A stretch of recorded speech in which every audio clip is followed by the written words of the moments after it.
Hello everybody, welcome back to Peggy Sue's Grove. I'm Peggy Sue, and I just wanted to do a quick update about the computer I bought, the $529.99 PC Tower one.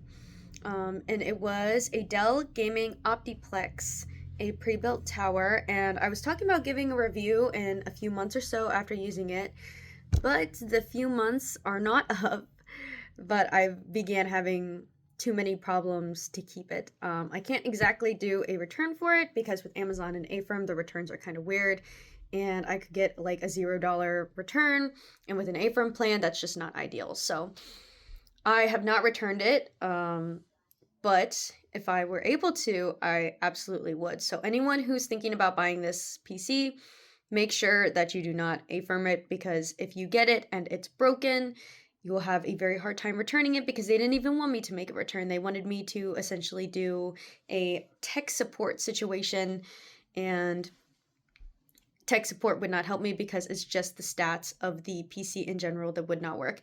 And I absolutely thought it would because I was mostly using it for editing and OBS purposes, and a lot of people use laptops for those purposes, and the stats on this PC tower were better than my laptops. But unfortunately, after kind of having a back and forth conversation with Elgato's tech support, they told me that my PC was not powerful enough or strong enough to support the Elgato. And this all stemmed from a different issue that I still have yet to fix, but we'll get back to that later. So let's get into what I replaced it with.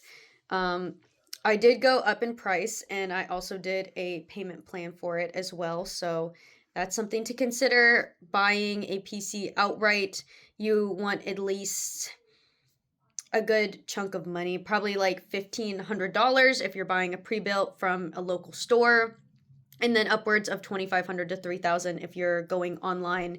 It just depends really what you want, and PCs don't have to be that expensive, but right now we're having the issues where we're having issues getting RAM and such like that. But I don't want to say that there's no options out there, and let me show you what I picked up at Walmart the other day. And yes, it's from Walmart. My options are very, very limited, and I do appreciate everyone who has been contacting me, offering me purchasing ability of their old PCs, and I really appreciate everyone who's done that. But I'm going to put the stats on screen probably while I'm talking now of the two laptops, and let's pan the camera over.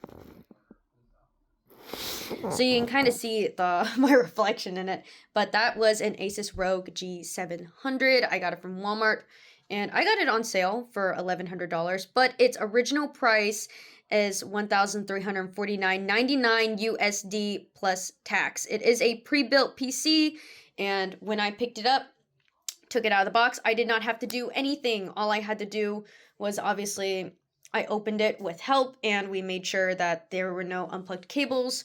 We kind of moved it around to listen for any loose screws, and we also kind of gave it a wipe down with a microfiber cloth. I have a bunch of these because I'm a glasses girly, but you probably see me in my contacts most. And then all we had to do was plug it into a monitor via HDMI or DP port, which is basically a display port.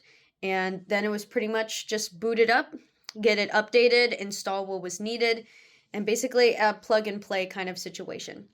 So I'm going to go over them real quick, kind of just a general summary because my video is getting kind of long. But the new computer they both are NVIDIA GeForce. The old one was GT 1030 2GB, and the new one is RTX 5060 Dual. I'm not 100% sure what that means because I'm not too tech savvy, but that is what these statistics said online when I was looking it up. And the new one has 32GB RAM, DDR5, and the previous one was 16GB. And 32 versus 16, obviously you're going to get better results with a 32GB, but I thought the 16 would be enough, but apparently editing software is a lot more demanding than I initially thought. It has 1 terabyte solid state drive, and the old one had 512 solid state drive gigabytes. And this new PC comes with innate Bluetooth and Wi-Fi, and it comes with like little screws at the back like most PCs do where you can attach Wi-Fi, and the other one came with a USB plug-in for Wi-Fi. However, the difference is this new PC I got already has Bluetooth installed, and for the old PC I had to download a or I had to purchase a little Logitech plugin in order to obtain Bluetooth capabilities. They both light up, RGB lighting. They both came with keyboard and mouse. I didn't use either of them because I opted for Bluetooth for less cords everywhere. But that is my kind of situation. I originally got in a situation because my Switch 2 stopped recording game audio, and I realized that it was an issue with my monitor, because I did purchase a new monitor kind of to make them more symmetrical, and it doesn't have any speakers. And apparently with Nintendo Switches, because my Xbox has game audio from the capture card, but apparently with Nintendo Switches, Nintendo Switch 2s, if your monitor does not have speakers set up or a 3.5 millimeter audio jack or some kind of audio function, the Nintendo Switch 2 does not register it and it will not record. But thank you so much, guys, and I'll see you in the next one.